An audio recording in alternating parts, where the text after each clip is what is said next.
Getting to Egypt, by the way, was the most hassle I've ever had on a reporting trip. It was the fact that when I arrived in Egypt, absolutely no one wanted to talk to me. By going to the Suez Canal, I visited the Suez Canal control tower and seeing for myself how things worked. It was only by going to the litigation in the court in Ismailia and hearing the lawyers talk about the problems on the bridge that we learnt all this new information. A giant container ship is blocking the Suez Canal, one of the world's busiest waterways. The route is vital for the movement of everything from oil to consumer goods. Initially, people blamed strong winds, but, it was never a very satisfactory explanation, simply because strong winds in that part of the world happen for about half the year. Bad weather may not be the main reason why the ship got stuck. It could have been a technical or a human error. That will be revealed through the investigation. According to evidence that was presented in an Egyptian court, the pilots at one point were arguing, shouting at each other, trading insults. So if this lasts for, anything more than a day, it could cause major headaches for global shipping and energy markets. Why did this situation even occur in the first place? This ship is so huge, it's as long as the Empire State Building is tall, and it is blocking the entire width of the Suez Canal since it ran aground on Tuesday. I think most of us aren't aware of just how much global trade hangs by a thread.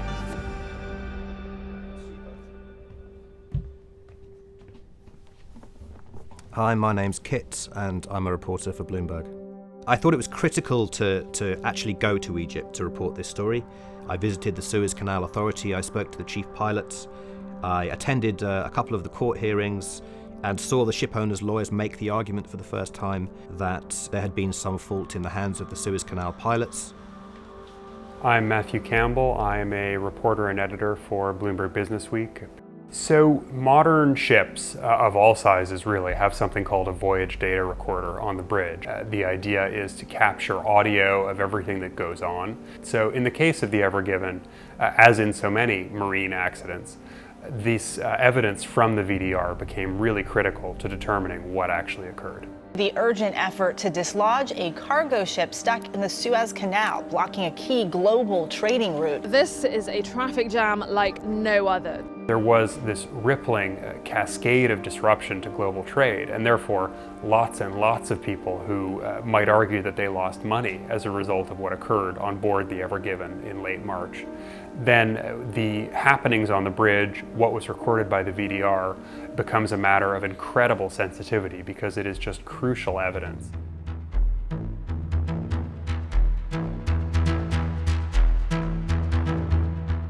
Ships have, with some exceptions, just gotten bigger and bigger over the last 30 or 40 years.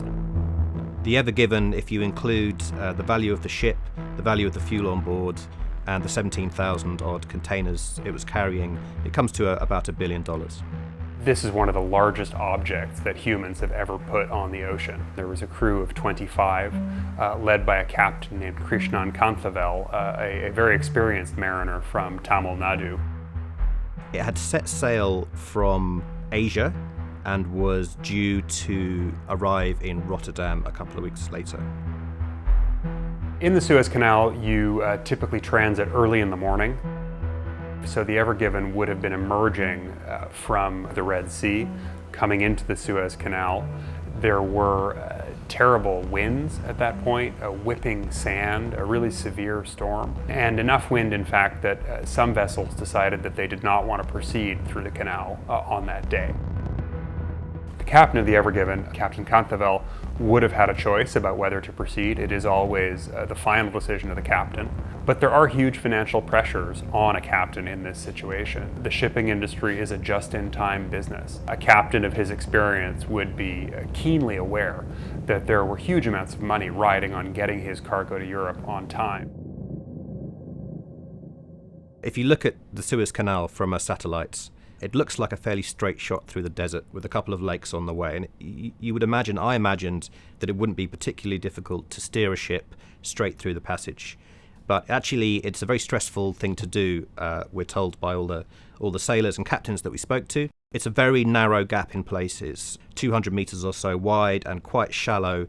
So any mistake, is liable to cause an incident of some kind. So when big ships come into narrow waterways, typically they will take on board at least one pilot. And a pilot is someone who really intimately knows a particular area and can advise the captain and the helmsman of a ship who may not be familiar with that waterway on what to avoid, dangerous currents, submerged hazards, that kind of thing. They don't actually steer the ship, but they give instructions as to the best way to get through. And they have to communicate with the captain and the other crew on the bridge of the Ever Given, which is a difficult conversation to have because the captain and the crew are mostly using English. The Egyptian pilots would mostly have been speaking in Arabic, so it would have been quite difficult for them to have a proper conversation. We were told by almost everyone we interviewed that the dynamic between the captain and the crew and the local Egyptian officials can be a tense one when they're going through Suez. And there's a few reasons for that. The captain is the master of his ship. In normal circumstances, he has complete control over the crew. He's the boss. But when you go through Suez, you have to surrender some of that control to the local pilots, whose job it is to steer the vessel through the canal. When you do speak to people in the shipping industry, you will quickly learn that Suez pilots have a pretty mixed reputation. We had lots of reports of pilots asking for cigarettes, for example, asking for other gifts in return for their cooperation in getting through the canal. And all of these things add up to make it quite a fraught situation.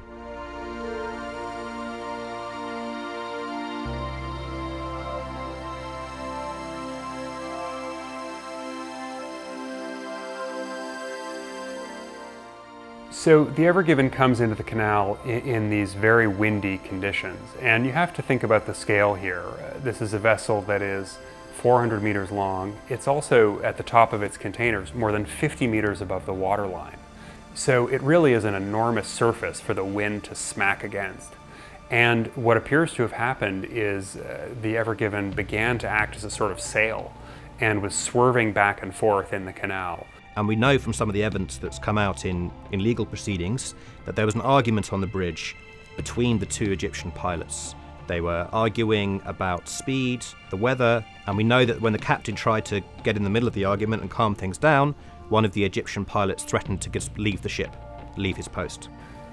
At some point, as the vessel was swerving back and forth, one of the pilots, according to what we know from the voyage data recorder, gave the order to go full ahead, and that would have taken the Ever Given's speed to about 13 knots. And speeding up is supposed to give you more control. It gives you more purchase on the rudder when you're trying to steer one of these enormous ships. And in the normal circumstances, that would be a good way to regain control. But the situation at that moment, it was the worst thing they could have done, because the ship is in such a narrow channel that increasing the speed actually, conversely, can make it much harder to control because of something called Bernoulli's principle. And the basic idea is that as water rushes faster, or any fluid rushes faster, the pressure decreases. And because there's less pressure, the vessel is sucked toward one bank or the other. That then became a problem as the captain and the helm and the bridge crew fought to keep control of the vessel. There were, according to what we know from the voyage data recorder, orders given in rapid succession from the pilots to go hard to port or hard to starboard. So eventually one of these turns went past the point where it could be recovered, and the bow of the Ever Given lodged right into the sand. The ship just slows down, and then suddenly you realize you've crashed.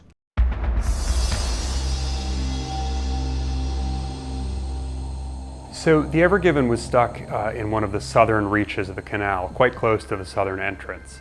Now, the Suez has been expanded over the years, most recently in 2015. Critically, those expansions have been aimed at allowing two-way traffic for the most part, because originally the canal was only wide enough for vessels to go in one direction at once. However, where the Ever Given was stuck was a one-way section. There was no bypass around it. Somehow, when they crashed, they managed to not only wedge the front into the desert, but the back of the ship also grounded as well. So the ship was left diagonally wedged, completely blocking the channel. By the end of the first day, there would have been 100 or so vessels anchored waiting to transit, and that number grew steadily hour by hour. I mean, every day, goods worth $10 billion were arriving at the canal waiting to go through. Look around you in any room you happen to be in right now. the vast majority of the objects in that room will have come to you on boats. And if you live in Western Europe, if you live in North America, it is very likely that those boats pass through the Suez Canal. So every company that deals with physical stuff depends on this waterway in one fashion or another. So having it blocked is just a titanically important problem, and one that there were billions of dollars riding on resolving quickly. The 400-meter-long cargo ship, the Ever Given, is stuck in the Suez Canal, and it is fouling up global trade. 50 ships a day normally pass through the canal, carrying 12% of the world's trade, so the pressure is really on to get her refloated. The ship crashed at such speed that the front went 6 or 7 meters directly into quite rocky sand. 2 tugboats arrived very quickly. They were just routine tugboats, they weren't especially large or powerful, but they immediately made efforts to pull the ship free, and it didn't move an inch. It was clear it was firmly stuck. The main entity with responsibility for clearing the canal and freeing the ship is the Suez Canal Authority, which is the Egyptian government entity that controls the canal. And the man in charge of the pilots, at least, is the chief pilot, Captain El Said. And he was one of the first on the scene, and he, with his boss, Chairman Rabi, put together a plan to try and get the ship free. Initially, they realized that simply pulling probably wasn't going to be enough. They would have to dig as well. The front of the ship was wedged so deep in the bank that they would need to do some digging. One of the earliest photos we have is of a small yellow excavator right up against the front of the ship, just scooping out scoop after scoop of sand. And, it looks ridiculous next to the size of the vessel. It looks hopeless. This somewhat anonymous Egyptian guy became a global internet celebrity when photos of this went viral, just a kind of metaphor for being stuck in a hopeless task. The vessel's owners quite quickly hired a Dutch firm called Smit, who are one of the most prominent salvage firms in the world. So a team of experts from Smit flew in from the Netherlands and elsewhere and see if there was a way that they could help get this ship off. Salvage teams are awarded a percentage of whatever they save. Generally, there are different ways to pay them, but that's the traditional fashion. Now, if you're a salvage crew and you save a big fully loaded oil tanker, for example, from sinking, you could be in line for tens of millions of dollars. So the team from Smit arrived on the morning of March 25th, so that's about 2 days after the grounding. The view of these salvage experts from Smit was that preparations needed to be made immediately to begin bringing containers off, hiring a crane, coming up with a plan to offload these big, very heavy boxes in order to lighten the vessel. Now, there were some people at the Suez Canal Authority, as our understanding, who were more reluctant to consider that option. I think they worked out it was going to take months to completely offload the containers from the Ever Given. So they were facing a much longer delay and a much longer blockage if they had to try and take the containers off. So the compromise that was arrived at was towing would proceed until the time that a crane arrived, and then if at that point the vessel was still stuck, they would begin unloading it. In a situation where every day the canal is closed costs the world economy billions of dollars, no one felt they had time to wait.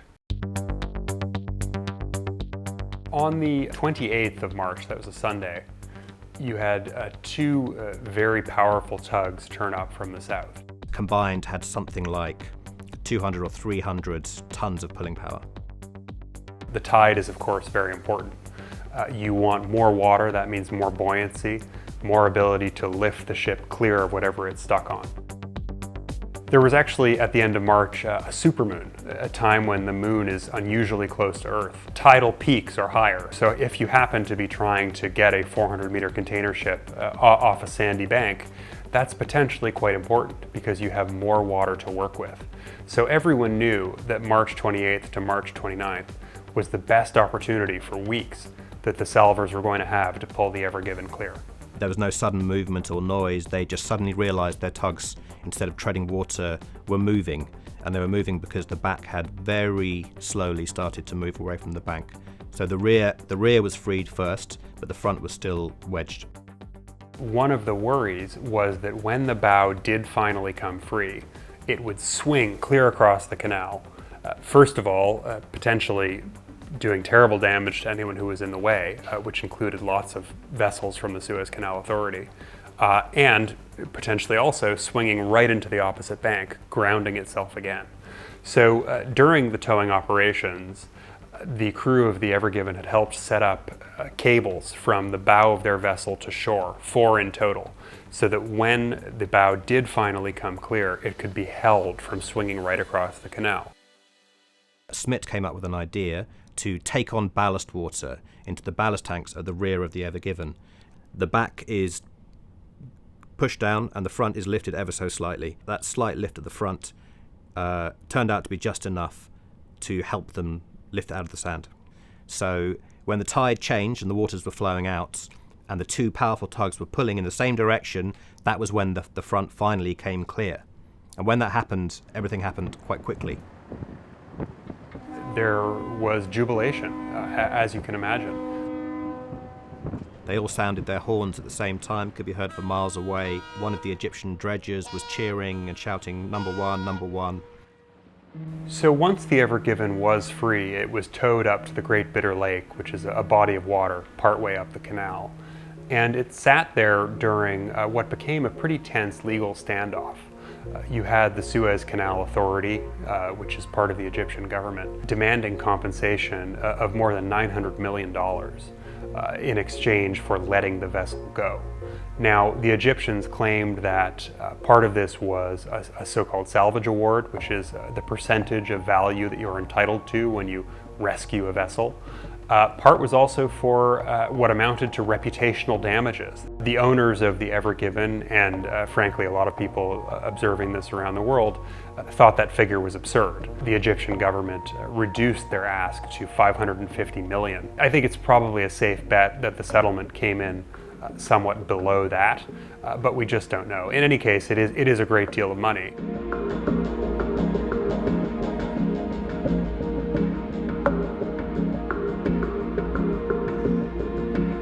One of the amazing things about shipping is that it's kind of invisible to most of us. The ships have become too big for ports in Manhattan or in East London, so the ports have moved elsewhere. So actually shipping has kind of receded from view. But in that time, it has become an even more important part of our lives than ever before. Everything we depend on, all the material goods, all the energy, all the oil we put in our cars, everything we shop for at a place like IKEA or Walmart, it all comes on ships. For about a week, the whole world was riveted by shipping and also understood in some ways how fragile it is. And all it took was a one wrong turn, effectively, for that to all be shut down.